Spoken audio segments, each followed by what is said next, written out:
Oke guys, kembali lagi dengan kami di channel Smart Elektro Samarinda. Pada kesempatan video kali ini kita dapat titipan lagi, yaitu modul PCB indoor dari Asus Sharp. Saya nggak tahu ini Sharp model apa atau tipe apa, karena teman hanya titipan dari teman saya untuk diperbaiki, dan saya tidak tanya menanya soal model atau tipe dari modul ini. Kita akan coba tes dulu, lalu kita akan mencari tahu apa kerusakan dari modul ini. Katanya dari teman saya ini mati total. Oke, langsung saja akan kita eksekusi guys. Akan saya pasangkan dulu. Ini kekurangan satu baut di konektor N. Saya sudah tambahkan, dan ini dia sensornya atau tombol manual. Akan saya pasangkan motor swingnya juga.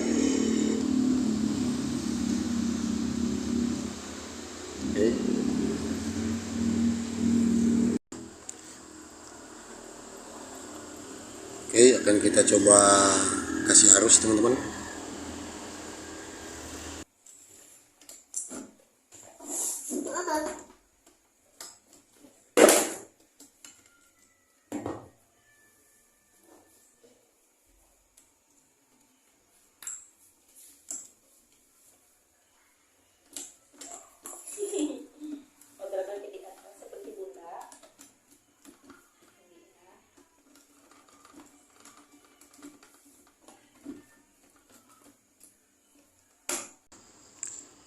Ya, sudah saya pasang, dan sekarang kita akan tes.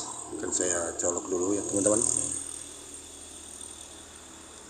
Oke, sudah saya colok dan sudah kita pencet, tidak ada respon sama sekali. Oke, kita pencet tombol manualnya, tidak ada respon sama sekali. Bahkan lampu indikator pun tidak menyala. Dan ternyata apabila kita perhatikan, kita amati, di sini ada komponen yang pecah teman-teman. Komponen ini ada pada bagian primer dari rangkaian, namun ini bukan kapasitor teman-teman. Memang kalau dilihat sekilas modelnya, fisiknya persis seperti kapasitor keramik, namun itu bukan kapasitor, itu adalah NTC teman-teman, atau negative temperature coefficient, yang fungsinya adalah untuk sebagai pembatas arus puncak saat start, atau membatasi lonjakan arus saat rangkaian dinyalakan. Dan fungsi yang kedua sebagai pengukur temperatur juga, seperti namanya teman-teman, yaitu negative temperature coefficient. Dan sebenarnya ini terbagi dua teman-teman, ada juga PTC atau positive temperature coefficient. Biasa kita jumpai pada rangkaian televisi. Oke, akan saya bongkar dulu dan akan saya lepas dulu untuk PCB-nya agar mudah untuk kita copot dan kita ganti teman-teman. Ikuti terus video kita kali ini.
Oke teman-teman, dan ini dia sudah kita buat rangkaiannya.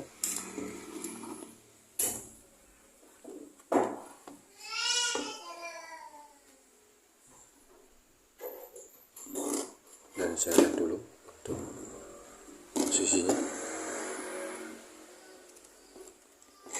Ini adalah posisi NTC, ada di sebelah sini.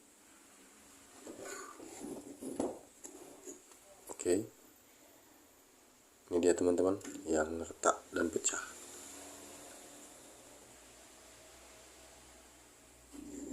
Oke, untuk teman-teman agar supaya mudah mengetahui sebuah komponen, teman-teman harus belajar dulu simbol-simbol dari komponen tersebut, sehingga komponen yang berada di atas papan PCB, teman-teman bisa mengetahui apa komponen tersebut dengan membaca simbol dari yang tertera pada sebuah PCB. Saya akan coba dulu komponennya.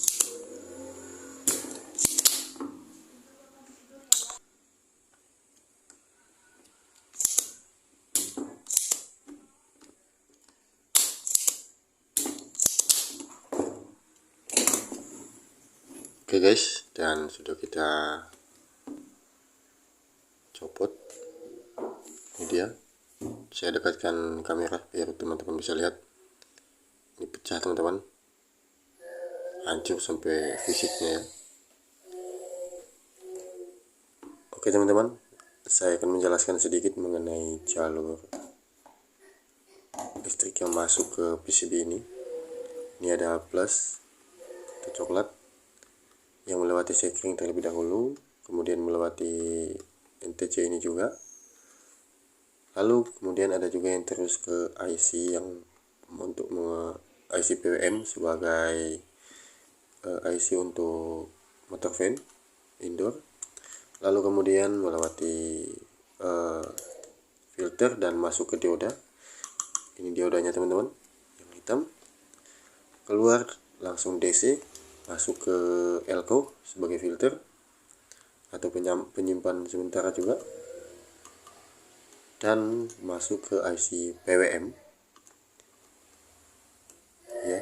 Ini dia jalurnya, masuk ke IC PWM dan kemudian dimasukkan ke trafo switching dan kemudian keluar sesuai dengan tegangan yang diperlukan, seperti 5 volt teman-teman, grounding, dan di sini ada 12 volt, 5 volt untuk memenuhi kebutuhan dari rangkaian yang ada seperti IC ini, IC driver dan IC microcontroller ya. Dan kemudian dari microcontroller untuk mengontrol seperti suhu, dan di sini ada kapasitor, yaitu kapasitor fan indoor.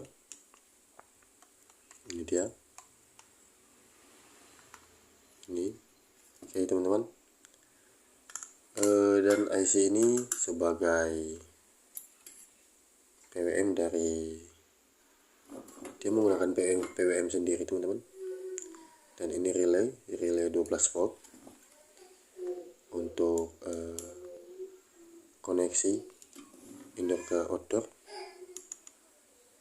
dan 12 voltnya diambil dari 12 volt yang keluar dari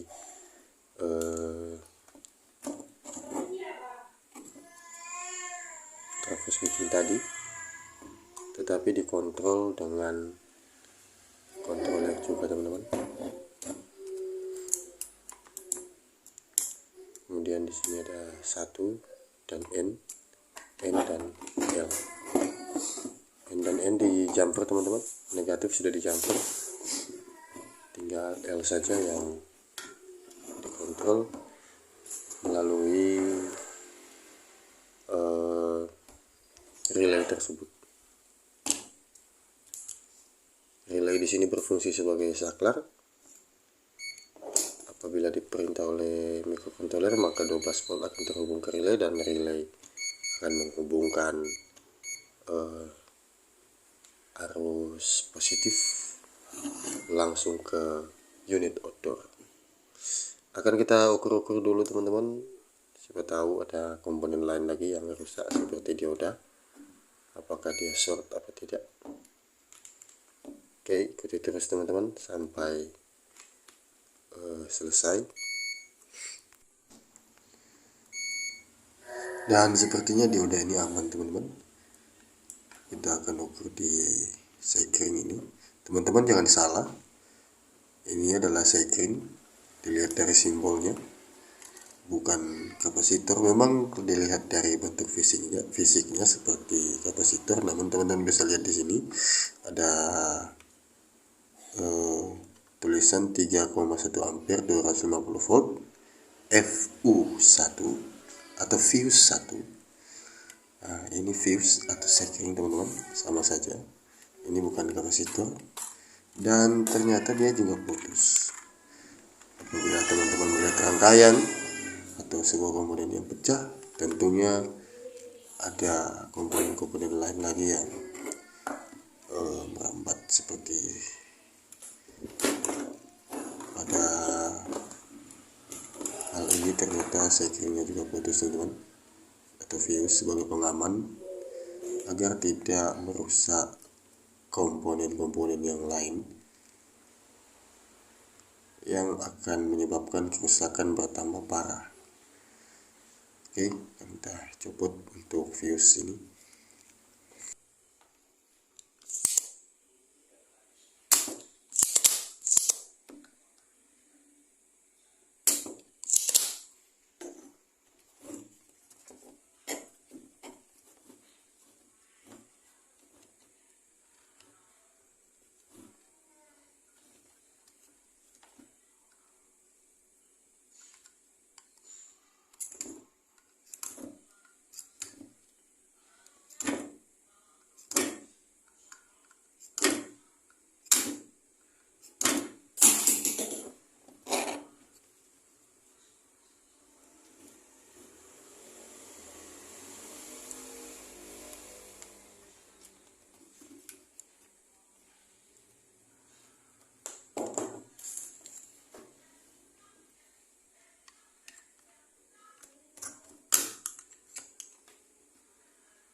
Ya, ini dia teman-teman, ini adalah fuse nya, dan ternyata dia putus. Bisa teman-teman lihat di sini sampai hangus PCB nya teman-teman, akibat dari mungkin terjadi korslet, karena info dari teman saya ada cicak di dalam PCB nya ini. Jadi mungkin cicak itu yang menyebabkan korslet teman-teman. Kan saya ukur juga pada resistor-resistor ini, ada yang putus dan dioda-dioda, dan ternyata tidak ada lagi yang short atau resistor yang putus, tidak ada lagi.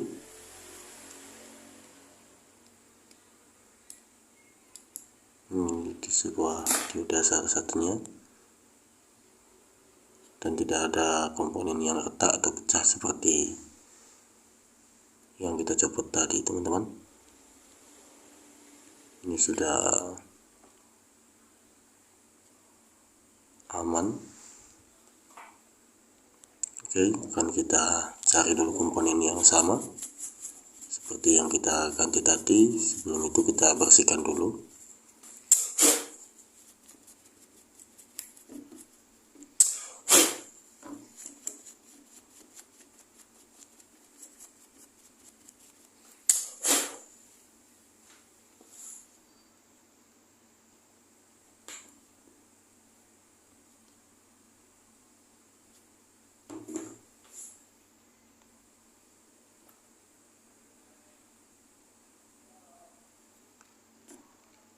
Ini dia teman-teman.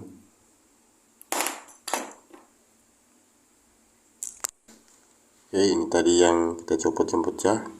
Saya zoom, teman-teman bisa lihat kodenya 10511, dan ini sebagai pengganti.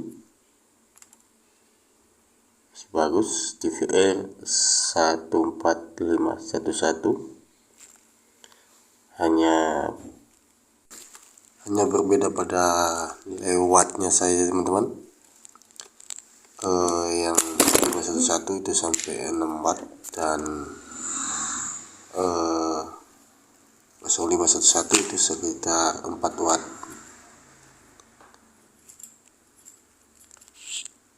Jika kita lihat pada datasheet karakteristik komponen,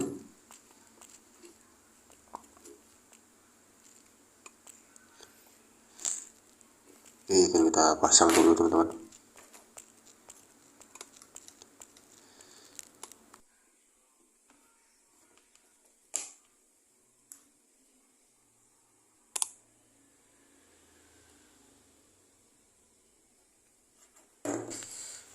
Oke guys, sudah terpasang. Kita potong sedikit kakinya karena agak panjang, takut kena bodi dari PCB atau pelindung, karena pelindungnya ini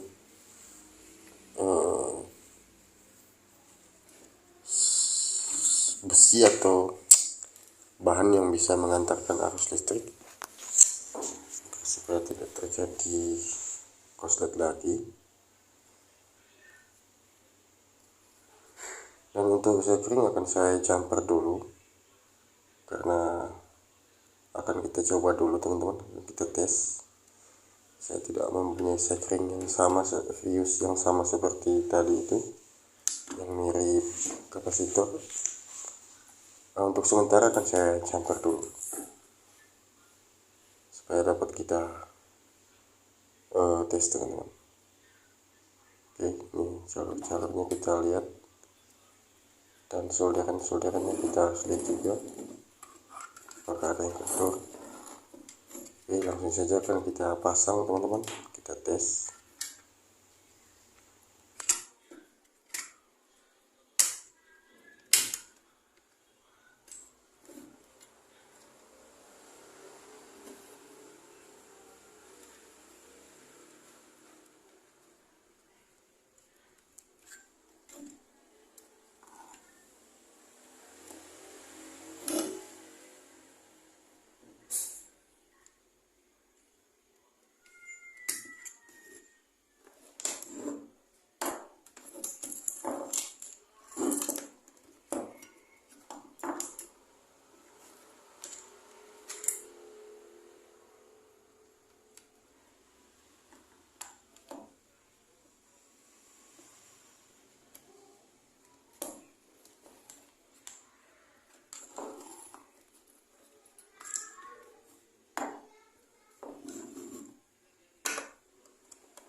Oke teman-teman, akan saya coba colok,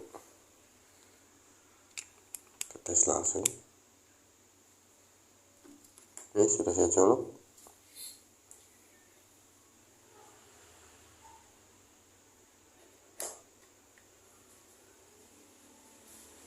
Ya, dan ternyata motor swing langsung bergerak sendiri. Ternyata ini ada pada posisi hidup, sehingga motor swing langsung hidup dan indikator langsung menyala walaupun kita belum pencet. Dan sekarang kita akan tes, ya, mati. Coba hidupkan lagi, ya, hidup teman-teman, dan motor swing berfungsi, artinya microcontrollernya bekerja juga sesuai dengan yang tersimpan pada settingan di remote. Karena ini remote-nya tidak dibawa oleh teman saya yang titip ini, jadi kita tidak bisa tes pakai remote, tapi sudah bisa dites dengan manual. Dan ini sudah hidup teman-teman. Oke, sampai di sini dulu video kita kali ini. Jangan lupa like, komen, dan subscribe.